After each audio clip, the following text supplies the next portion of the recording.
Hey guys, this is Joe, founder and host of Startuprad.io. As you guys may already know, I've run this podcast full-time since January 2021. I'm very happy to announce that Anchor FM is my sponsor for this podcast. If you haven't heard about Anchor, it's the easiest way to make a podcast. Let me explain. It's free and it's easy to use, even for a newbie. They're creation tools that allow you to record and edit your podcast right from your phone or computer. Anchor will distribute your podcast for you so it can be heard on Spotify, Apple Podcasts, and many more. You can make money from your podcast with no minimum listenership. It's everything you need to make a podcast in one place. Download the free Anchor app or go to anchor.fm to get started.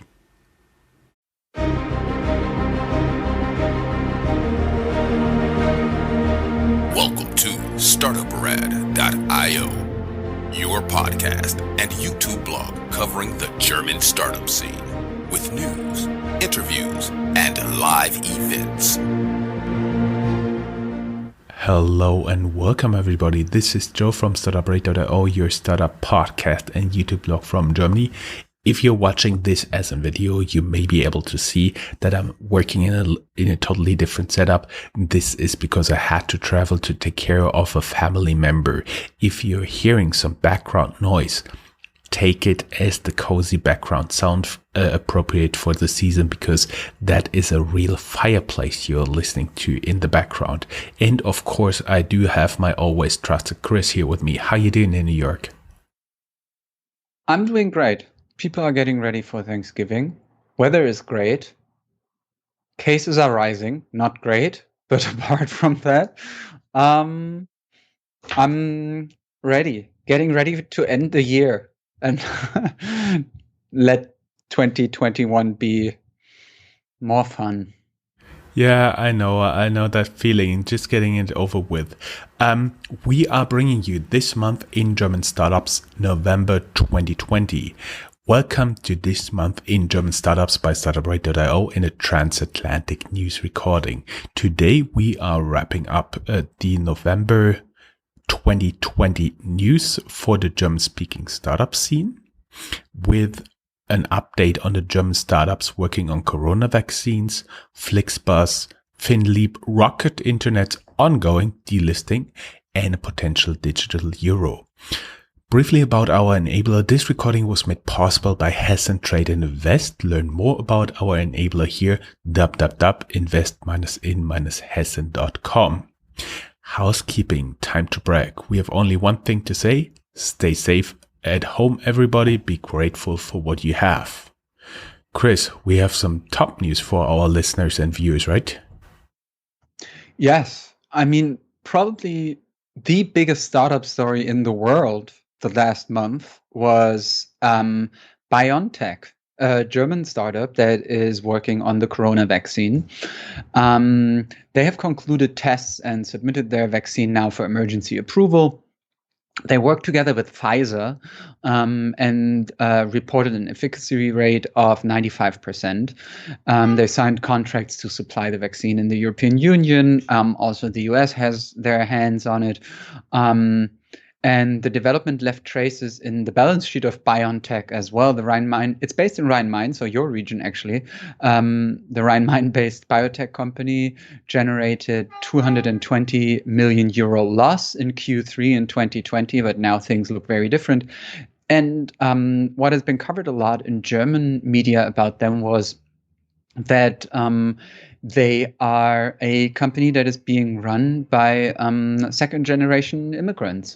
And I think the overall trend we saw with the vaccine so far is really interesting in terms of so many people thought that COVID would lead to a more regional economy everywhere, and that like the days of big companies might be over because people might look for more for small and medium-sized enterprises.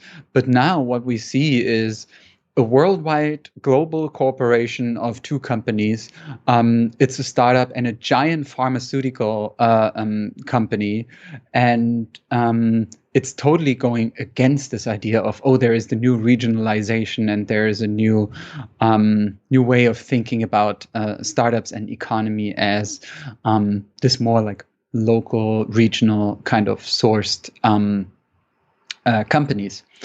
And then we also have CureVac, a company that has a vaccine that is had published only a positive phase 1 data, but still they released they signed a contract with the European Commission to supply the vaccine as well.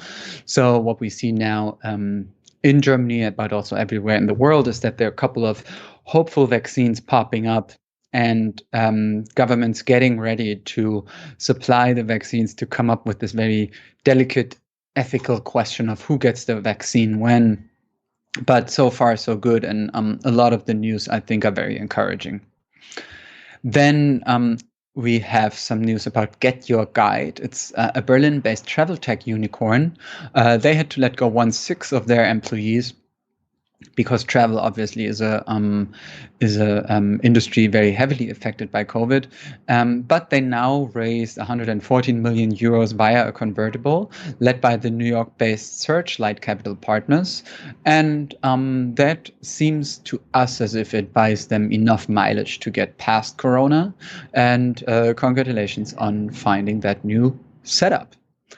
And we have Flixbus, which is probably also kind of a curious case that needs to be explained to international listeners, because in Germany, I would say probably governmental rules and regulations for the German Amtrak are so heavy, and the German Amtrak Deutsche Bahn has so much power that it was really hard for other companies to establish themselves as long-range public transportation. So what we saw with Flixbus is it's a company that really tries to connect different German cities, kind of like Greyhound does in the US via bus. And so also Flixbus very heavily affected by COVID, because also right now Germany is in a partial shutdown, which might last until 2021. There's going to be some ease on the restrictions around Christmas and New Year, but overall cases are rising, people are discouraged to travel, etc. So Flixbus and Flixtrain, they stopped their service on November 3rd. The company wants to resume services before the holidays if the situation permits. So just to give you a little idea of what's going on related to COVID in German startup world. Talking about Berlin-based FinLeap goes B2C. Berlin-based fintech incubator FinLeap is known for B2B startups like Solaris Bank, our frequently covered Penta, Crossland, Elinvar, and others. Now FinLeap shifts the strategy away from B2B to B2C fintechs. They've already started several startups, including Money Circus, Tenants with a big Z at the end, and Divorcee. But not all of their bets are paying off. Yonko was started by FinLeap as a challenger to incumbent Check24 as a comparison portal for finances, contracts, and subscription services. Now a follow-up financing fell through and the startup is shut down. Check24 sets up its bank. Check24 is Germany's largest portal to compare everything from mobile subscription to current accounts. That was, by the way, the main competitor of Yonko. Now, other banking groups complain since the newly started bank within the C24 group offers current accounts. We'll see where this leads, but it's interesting that a former comparison portal and just website turns into a bank. And Rocket Internet's ongoing delisting. 6 years ago, Rocket Internet listed in Frankfurt for 42.50 per share in euros. They did not pay a dividend and now delist around 18.50 per share. German news media speculates generating 270 million windfall, since the intrinsic value should be around 30. Also related news, Rocket Internet is already officially delisted from the stock exchange. Now small investors sue them. Some stocks are still traded on exchanges, currently around 20 euros per share. Digital euro. The ECB will decide about the introduction of the digital euro already in January 2021, claims a media report. And we do have a better battery life. German media reports a team of German and Dutch researchers has developed a new type of battery which should lead to a range for electric cars of up to 2,000 kilometers, which is 1,240 miles. Chris, you got some more top news for us here, right? We have a female-led initiative about women who rock Berlin's based startup world. There are a couple of companies and startups that deserve some attention in 2020, including names like Infarm, Cirque, Shippo, Penta, and others. And we have a little write-up about that in our show notes. And then there's the huge topic of Wirecard still going on, probably the biggest startup scandal in Germany in the last couple of years. Just to give you a little reminder again, so what basically happened was that they had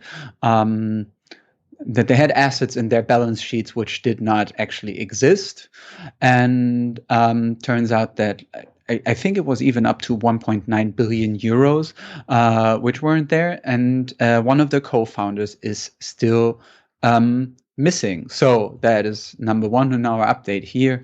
The former CTO, Jan Marsalek in Munich, is still MIA. I was looking for, like, missing in action. So the authorities are still searching for him. The Wirecard insolvency claims of asset manager DWS amount to 600 million euro too, so 710 million US dollars. So obviously it affects the whole ecosystem in Germany. Santander acquires the technology assets from Wirecard, accelerating their expansion of its merchant payment business. GetNet Financial Times reports a 100 million euro price tag for that. There is the highest court in Germany that ruled that former Wirecard CEO Markus Braun has to appear in person in front of the Wirecard Investigative Committee of the German Parliament to testify. This happened already. The first of their get-togethers already happened, but Braun didn't necessarily say a lot of things, actually. I mean, I think basically he confirmed his name and he said, well, in my area, I could not see that the authorities or that the consultancies around us did anything wrong. And then he basically said, well, since it's an ongoing investigation, I rather work together with the prosecution than now give information here within the parliamentary committee. What was so funny is that you said it was a get-together, and we have an article later on that they wrote, basically he remained silent for 3 hours. Yeah. I would like to have someone listening to me for 3 hours, though. And give him my stories. So, yeah. Creditors want more than 12 billion euros from the insolvent payment provider. So far, the liquidator could only raise €500 million with the sale of assets. So it seems as if a lot of money will get lost there. And there's Apex Bank, whose employees traded Wirecard shares, even though this is forbidden by internal guidelines, since the Kreditanstalt für Wiederaufbau Group is engaged in Wirecard. Which brings us a bit more further, even deeper into the ecosystem. The German development bank KfW, Kreditanstalt für Wiederaufbau, just mentioned, administrates the German COVID relief program. They have currently 95,000 applications of companies, 650 of which are startups.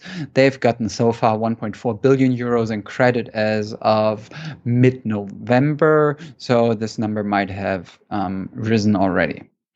KfW also sees improvements in their venture capital business index for Germany, which is climbing out of its corona depths, but still in the red compared to former times. They see that the fundraising situation improves significantly and the willingness to invest also improves. So, cautious optimism there. And also about the German ecosystem in startup world, fintechs in Germany report fewer takeovers and insolvencies in the first 9 months of 2020, despite COVID, which was being revealed in a new study, which you can also find in our show notes. We may add that KfW is not a normal bank, but it's actually totally government owned and administrates only government money, especially money even going back to the Marshall Fund after the Second World War.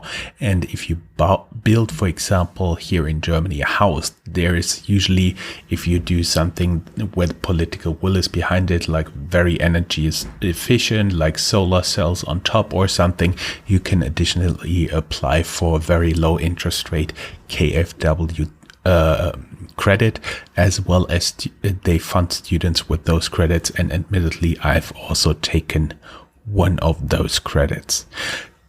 Taking us to the hubs section. As always, the order of news and cities is only due to the time when we discover the news rather than anything else. Frankfurt, strong growing platform, e-commerce platform, Schuhe24, as you can guess, Shoes24, buys bike platform Bike Angebot. Schuhe24, you can learn more about them in our interview, which I did with the founder. Basically, it's a platform that enables small retail shoe shops to sell their products across multiple platforms, including but not limited to Amazon. Then we do have one of our guests, Philipp Sandner, professor at Frankfurt School. He wrote on Forbes, do crypto assets and tokenized real estate assets protect against inflation? And you can learn more about that on Forbes as well as in our interview. And Crowddesk is Frankfurt Forward Startup of the Month 2020. Congratulations. Of course, we did an interview with them and you find it in the links. Minden, it's one of the small cities we like to highlight here because there's not everything going on in Germany in terms of startups. In Berlin, when I talk to people, it's usually consensus that something between 25 and 33% of startup activity is bundled in the city of Berlin. But that means that somewhere around 70% to 2/3 are actually outside of Berlin. And we try to highlight the very interesting places where you can find them. Clavant from Minden wins Pro Ruhrgebiet. Ruhrgebiet is an area here in Germany. Pro Ruhrgebiet's MedTech competition. Clavant developed a new quality assurance system for heart surgeries for the aortic valve, lowering the mortality of patients by 13%. Munich-based listed vacation booking platform Holiday Check suffers from much lower revenue and lets go of 20% of its workforce, pretty similar to Get Your Guide we just talked about. Munich-based Fidor Bank, which was something like a community or challenger bank before this was a thing, was sold in August to Ripplewood Advisors. We talked about that in our news. Now the bank is split up and its IT subsidiary is about to be sold. Hamburg, US-based investor Marlin Equity Partners is filing paperwork to buy Hamburg-based startup Koyo, which offers social intranet software. Another very small town, Lippstadt, Troy, a collection fintech startup from Lippstadt, Germany, raises yet another 7-digit sum, venture capital, from German insurer HDI. Amongst its investors in earlier rounds are, for example, the founders of Raisin. HDI, by the way, is an insurer, and actually it was built for insurance in industry. The real name is Haftungsdach Deutsche Industrie. Very technical term, so just stick with HDI. We are looking a little bit in Austria. Coca-Cola Austria invests in Austria-based startup Gatsby. The company allows ordering takeouts directly from restaurants. And Austria-based job platform for people with disabilities, My Ability, takes over German competitor CapJob. We are going to Switzerland. UBS to invest 200 million US dollars in startup companies. Part of the money is already allocated to Artemis VC fund. The article states UBS is to invest 200 million in fintech startups through a new venture fund that will underpin internal modernization efforts and strengthen strategic partnerships. Let's see how this goes. Chris, you surely got some company news for us, right? Yes, and at first, it is actually some company celebrity news because it's about one of the most famous German soccer players of the World Championship team of 2014, Mesut Özil. He joins the US venture capital firm Class 5 Global as a strategic advisor. So we will see if this is probably a career after his football days. And see what he does there. In fintech news, we see that Finjata, a German factoring startup, still only doing business in Poland, gets a last chance funding round, 3.5 million euros from private investors, 3.5 million euros from the governmental Corona aid package, and is thinking about re-entering the German market. Related to that, founder Sebastian Diemer, who was formerly the co-founder of Germany's once most valuable fintech, which also had to file for insolvency, is now gone from the share owner list of Finjata, which he co-founded. The Berlin-based Solaris Bank deepens its cooperation with the crypto startup Bitwala. You can learn more about Bitwala in an additional link we have, our interview, yes. And we already talked about then Raisin, the fintech, which had to publish 2017 numbers due to German regulations. So the numbers are old, but with 11.9 million euros revenue have been better than N26 at the time with 11 million euros. And as a regular listener, you might remember how about N20. And it was the same kind of regulation that forced McMakler, a Berlin-based real estate platform, to publish its 2018 numbers. They showed that they had lost 19.5 million euros at a 14 million euros revenue in 18. In 19, they lost nearly the same amount of money, 19 million euros, but with more than double the revenue, 31.5 million. 2020 is forecast to be similar, they said, but they also were affected by COVID. They had, like many other larger startups, employees in German Kurzarbeit, which is a system in which companies agree to not fire people and get governmental money for that makes up for their lost revenue. So they secured, in addition to the Kurzarbeit money, a 10 million euro credit. So we don't really know what happens to the Kurzarbeit money right now in the second wave, but in general, this is how things went in spring and summer for them. Last thing for me, food. And food boxes, one of my favorite topics. So what we see also in Germany, but I also saw it here in the US, is that really a lot of those startups are really upscaling their efforts. So in case you are missing your favorite Michelin star cook, it's not a problem anymore because there is now Star Chef Box, which allows you to order home meals from Michelin star chefs in Germany.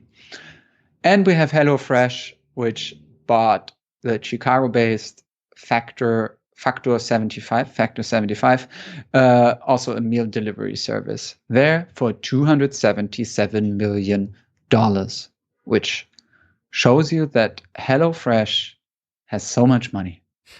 I do believe the thing about this Factor 75 was that they actually prepare the food and then bring it to your home warm. I think that was the thing when I understood it right. Any other news? Meister wanted to produce substitutes for charcoal from the remains of mice fodder. Unfortunately, Corona pushed them into insolvency. Looking for money? Good thing Hotspring Ventures, an investor in HelloFresh delivery hero or Flixbus, raised a new fund worth 535 million euros.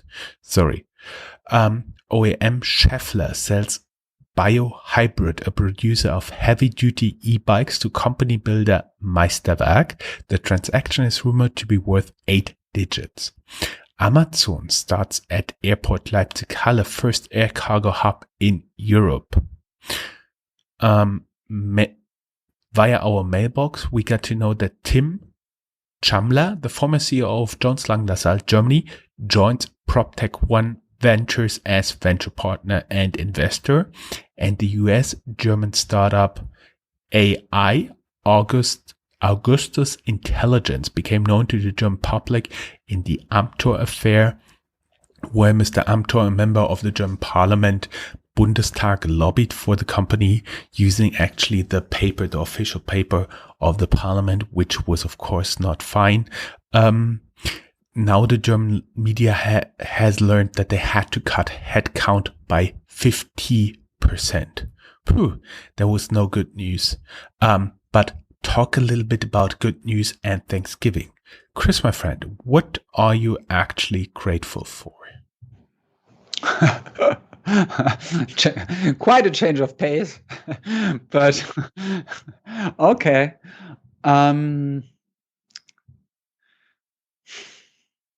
I mean, in general, I live in the city of my dreams. I can do the job of a journalist, which is the job of my dreams. I have good friends. I have parents who love me. And I never had to stay a single night in my life in a hospital. So things are quite good, actually. That's me.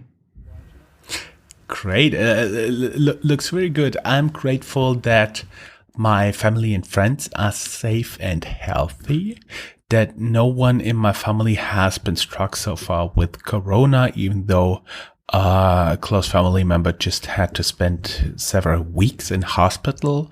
But she's now doing good and everything's fine. I'm very happy and grateful for that, as well as a healthy and happy family, even though I do believe I have the same effect as everybody right now here in times of Corona, that living only in the apartment after such a long time really starts to tickle the nerves of everybody. I do believe that's something almost everybody experiences, right?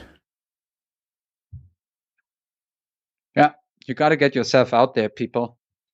Check the outside world. That's my advice. But stay safe. Keep minimum distance and wear a face mask. Thank you very much. Happy Thanksgiving, happy holidays, and we will be back with one more news wrap up this year.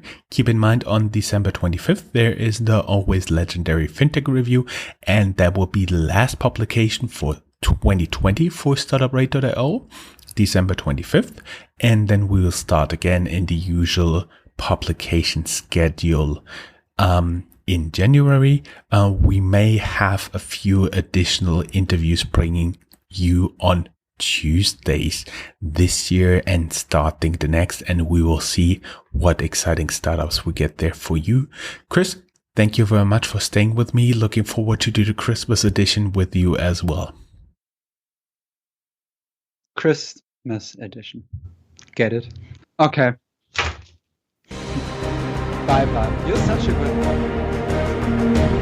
That's all, folks. Bye-bye. Find more news, streams, events, and interviews at www.startuprad.io.